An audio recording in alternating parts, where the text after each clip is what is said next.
네, 여러분들 오래간만에 뵙겠습니다. 제가 이제 아침마당에 6번째인가 출연을 하는데 늘 여러분들 만나뵈면 늘 반갑습니다. 왜냐하면 제 얘기가 많은 분들한테 전파가 돼서 지금도 저희 홈페이지에 계속 질문하시는 분들이 많습니다. 오늘도 방송 듣고 궁금하신 거 있으면 저희 세계화전략연구소 이렇게 치시면은 다 들어오실 수 있으니까 질문하시면 제가 다 답변 드릴 테니까 편안하게 보시기 바랍니다. 자, 우선 오늘 평생 돈 걱정 없이 사는 법. 사실 굉장히 어렵죠. 네, 그러나 준비를 하면 주어진 조건 안에서 최선을 다해서 최적의 것을 찾을 수 있는 방법은 분명히 있다. 이런 것이기 때문에 오늘 강의가 되는 겁니다. 자, 우선 두 가지 사자성어를 갖고 출발하겠습니다. 첫 번째 제가 제일 좋아하는 사자성어 중에 하나가 초윤장산이란 말입니다. 이거 한 2500년 전부터 중국에서 시작된 말인데 초윤장산, 추춧돌 초자에 물기가 흐른다는 윤자, 그다음에 장자, 우산 산자입니다. 쉽게 말씀드리면 외국 예전에 이제 선인들이 외출을 할 때 뚝 이게 대청마루에 서가지고 대들보 봅니다. 대들보가 축축해.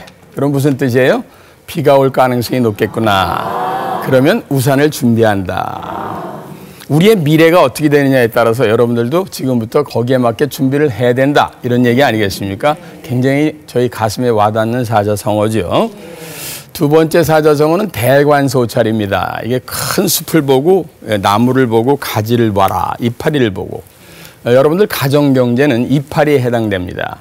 거기에 줄거리를 쫙 쫓아서 올라가면 나무가 있고 숲이 있습니다.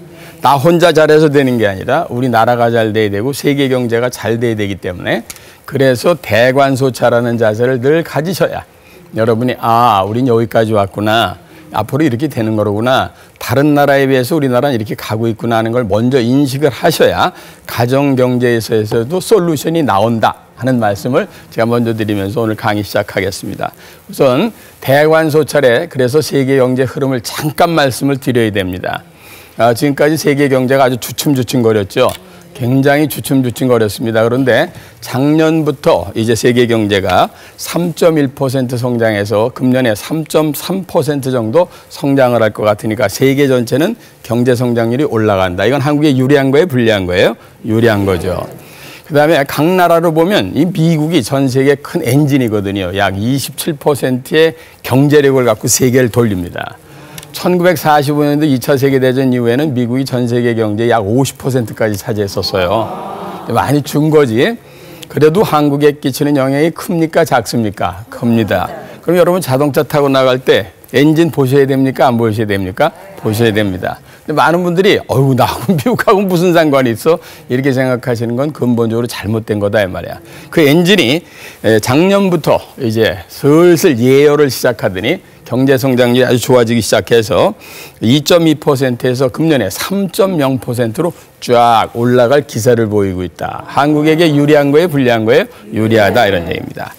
그리고 여러분들이 잘 아시는 중국 같은 나라가 약 7.2% 경제 성장률을 그래도 유지하고 있는데 이건 과거에 두 자릿수를 하다가 지금 떨어지긴 했어도 워낙 덩치가 큰 녀석이 7.2% 성장을 하니까 이건 만만치 않게 한국에는 도움이 된다 이렇게 보시면 됩니다. 그리고 마지막 하나 유심히 보셔야 될 나라가 인도입니다. 공식 인구가 벌써 11억 지나가죠. 대단한 나라들이야. 중국은 13억, 두 나라 합치면 24억, 전 세계 인구가 70억. 그럼 도대체 얼마야? 그러니까 이 두 나라가 얼만큼 움직이느냐에 따라서 세계의 판도가 앞으로 다 바뀐다 하는 거를 늘 염두에 두셔야 됩니다. 이 인도가 5.4%의 경제 성장률을 작년에 보였었는데 올해 6.3% 정도 보일 것 같으니까 전 세계에다가 불을 좀 많이 지필 가능성이 높다. 이렇게 보시면 여러분이 되시는 겁니다. 결론적으로 말씀드리면 세계 경제는 작년, 재작년보다는 이제 좋은 방향으로 이렇게 올라가고 있는 중이다. 대관 됐죠? 소찰하겠습니다. 그게 한국 경제입니다. 한국은 2013년, 그러니까 재작년이죠. 경제 성장률이 3.0%였습니다. 그런데 2014년도 작년에는 3.3%였는데 금년에는 한국은행 자료에 따르면 3.4%고요. 일반 여러 무슨 연구소에서 발표되는 거 보면 3.7%, 3.8%까지 긍정적으로 나오는 데도 꽤 있습니다. 근데 이건 보수적으로 잡아서 3.4%니까 작년보다는 좀 좋아질 것이다. 이렇게 보시면 됩니다. 이제 소찰했습니다. 그래서 따라서 한국 경제 전망은 세계 경제와 함께 큰 무리 없이 일단은 바닥에서부터 올라갈 가능성이 높아지고 있다. 이렇게 여러분들은 마음속에다 두시고 그러면서 제 강의를 들어두시는 게 좋습니다. 우리나라가 재작년 2013년 말에 1인당 국민소득이 26,000달러 정도 됐었는데 2014년도에 1인당 국민소득이 28,000달러입니다. 많이 올랐죠? 네, 2015년 말이 되면 현재 공식적으로 IMF가 됐든 외국이 됐든 모든 기관이 발표하는 거 보면 한국은 3만 달러에 진입을 할 것이다. 이렇게 되어 있습니다. 이 3만 달러가 굉장히 중요한 겁니다, 여러분. 3만 달러가 되면 세계에서 보면 선진국에 들어가는 것이다. 이렇게 보거든요. 전 세계는 3만 달러 이상 되는 나라가 약 20개 정도 되는데 우리가 거기다 발을 턱 집어넣기 시작합니다. 근데 중요한 거는 이 3만 달러에 들어가도 같은 3만 달러가 아니에요. 중요한 건 이렇게 30, 50 클럽이다 하는 게 있는데 말이죠. 이게 뭐냐면 30, 50, 30,000, 3만 달러 이상 된 국민소득을 가진 나라가 50밀리언, 국민이 5천만 국민이 된 이런 나라가 전 세계 7개밖에 없습니다. 그죠? 이거는 굉장히 중요한 겁니다. 미국, 일본, 영국, 독일, 프랑스, 이태리 다음에 한국이에요. 이거는 합치면 곱하기 하면 1조 5천억 달러 정도의 GNP가 되는 거니까 이 떡벌이가 아주 좋아지는 거죠. 그러니까 우리나라는요, 전반적으로 세계 경제 속에서 보면은 상당히 안정세를 취하고 있는 겁니다. 그런데 요즘에 왜 이렇게 살기가 팍팍하냐? 이렇게 질문하고 싶으시죠? 좋은 질문이에요. 자문자답해야 돼, 내가. 왜냐? 과거에 워낙 경제 성장률이 7%, 8%로 가던 것들이 요것들이 3%, 4%가 되니까 들어오던 돈의 속도가 수돗물이 들어오는 속도가 좀 늦어지는 겁니다. 이게 콸콸 나오던 수돗물이 졸졸 나오면 신경질 나요, 안 나요? 지금 여러분이 그런 상태예요. 이거 이렇게 안 나오고 그래, 이렇게. 그런데 이 정도 물이면 세계 평균으로 보면 어떤 게 좋은 거예요, 나쁜 거예요? 좋습니다. 역시 수강생들의 태도가. 아까 내가 다 얘기했잖아요. 그러니까 절대로 나쁜 상황 아닙니다. 그러니까 우리나라 경제를 비관적으로 보시지 말라 하는 말씀을 꼭 드리고 싶습니다. 앞으로 이 상태 된다면 2025년도가 되면은 약 5만 달러 정도 되면서 전 세계 진짜 강력한 7대 강국이 될 것 같단 말이에요. 그리고 2030년에서 35년 정도, 뭐 이건 예측하는 기관에 따라서 약간씩 다른데 그게 약 6만 달러 이상 되면서 우리나라가 전 세계 5대 강국 안에 들어간다. 저는 미래 경제학을 하는 사람으로서 많은 분들에게 얘기합니다. 우리나라는 전 세계 5대 강국 안에 반드시 들어갑니다. 그런데 중요한 건 5대 강국이 누구냐? 동양에 3나라가 있어. 한국, 중국, 일본. 서양의 2나라야. 미국하고 아마도 저쪽에 있는 독일이 될 것 같습니다. 자, 그러면 힘이 서양으로부터 동양으로 쫙 옮겨지고 앞으로는 미국과 중국 이 2나라가 G2라고 그래서 아주 맞짱을 뜨게 돼 있다. 그러니까 여러분은 항상 미국과 중국의 움직임을 잘 보셔야 돼요? 안 보셔야 돼요? 보셔야 됩니다. 그게 한국의 직격탄을 날리거든요. 그러면서 여러분들이 신문을 보시면서 이렇구나 하는 거를 늘 느끼시기 바랍니다.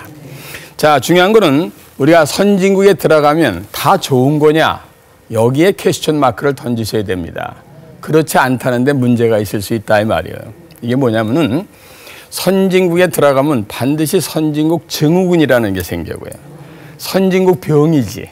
이게 큰 병이 있어요. 그 중에 하나가 오래 사는 겁니다. 아이고, 요새 이거 뭐 60이 나이입니까? 60 먹어갖고 경로당 가면 김군 물 떠와. 이거 해요. 그럼 뭐 어디 가서 뭐 노인이요 이런 얘기도 못 해. 안 그래요? 우리나라가 60년대 평균 수명이 53세였습니다.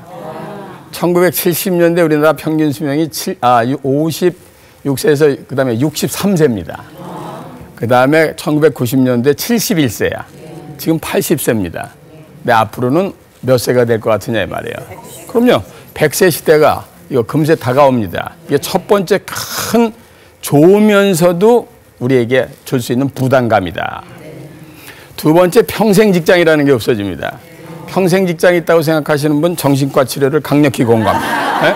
평생 직장 없는 거예요. 왜 없느냐 이렇게 물어봅니다. 첫째, 만약에 자기가 60세까지 KBS에서 근무를 했어요. 윤인구 아나운서가. 그래도 나가면 첫 번째 직장을 마친 거예요. 왜? 100세까지 살면 몇 세까지 일하셔야 될 것 같아요? 80세까지는 일해야 됩니다. 그럼 20년 더 일하셔야 돼. 그러니까 첫 번째 직장을 마친 거지. 그게 평생 직장이 아니었다 이 말이야. 근데 뭐 그 60세까지 가는 KBS 같은 데는 뭐 별로 직장이 없잖아. 그죠? 그러니까 평생 직장은 없는 겁니다. 두 번째는 여러분들 다 중간에 다니다 보면 회사에서 전부 그만두게 합니다. 왜? 선진국 가게 되면 왜 평생 직장이 없어요? 세계적인 기업들하고 기업들이 막 경쟁을 해야 되거든. 선수 교체 해야 돼, 안 해야 돼요? 해야 됩니다. 그죠? 그렇지 않으면 선진국하고 싸워서 이길 수가 없어. 그러니까 자연스럽게 평생 직장은 없다. 이렇게 보셔야 돼요. 세 번째 병이 큰 병이에요. 그게 상대적 빈곤감이 커진단 말입니다. 여러분들 다 상대적 빈곤감. 저도 있어요. 그거 없는 사람이 있어요? 절대적 빈곤감이라는 건 야, 배고파 못 살겠다. 죽기 전에 살 길 찾자. 이게 절대적 빈곤감입니다. 근데 상대적 빈곤감은 뭐예요? 옆에 있는 애가보다 내가 더 신경질 나. 어? 여성분들 많으니까 이 명품 핸드백 좋아하잖아. 명품 핸드백. 그렇게 좋아하고 그래요? 나 36개월 활부로 끊는 여자도 봤어. 진짜로. 근데 이 누구한테 선물하는 줄 알았더니 나중에 보니까 지가 들고 나가더라고. 중요한 건 전혀 안 어울려. 진짜를 들었는데 가짜 같더라고. 그거 왜 이렇게 갖고 싶어 할까요? 명자도 가졌으니까. 여러분이 만약에 지리산에 혼자 살아. 그죠? 명품배, 루이비통 메고, 진달래꽃 하고, 도라지 캐러 가. 그건 미친 사람이야. 그죠?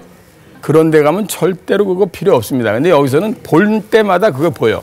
이 상대적 빈곤감이라는 게 너무 힘든 거야. 그래서 선진국 가게 되면은 오래 살아야 되는데 평생 직장은 없어지고 상대적 빈곤감이 커진다. 정리되셨어요? 네. 그래서 평생 돈 없이 살려면은 미리미리 준비를 하지 않으면 안 된다 이 말이야. 갈수록 부익부 빈익비는 커져요. 커집니다. 그래서 여러분들께서는 오늘 제 방송을 들으시면서 자기의 본 현실을 한탄하실 게 아니라 여기서부터 무엇을 할 것인가를 잘 여러분들이 가족끼리 머리를 맞대고 생각을 하시는 좋은 계기가 됐으면 좋겠고요. 가급적 방송을 오늘 본방을 못 봤다면 부근하고 그리고 자제분하고 다시 보기 되잖아. 돈도 안 받아요. 그러니까 다시 보기를 다시 보시면서 가족들이 반드시 방송을 다시 한번 보시기 바랍니다. 왜냐? 가족이 합심을 하지 않으면 안 되는 시대가 다가오고 있기 때문입니다. 자, 우리가요 평생 돈 걱정 없이 사는 법 첫 번째 가장 중요한 게 여러분 스스로가 라이프 플랜을 미리 세워라.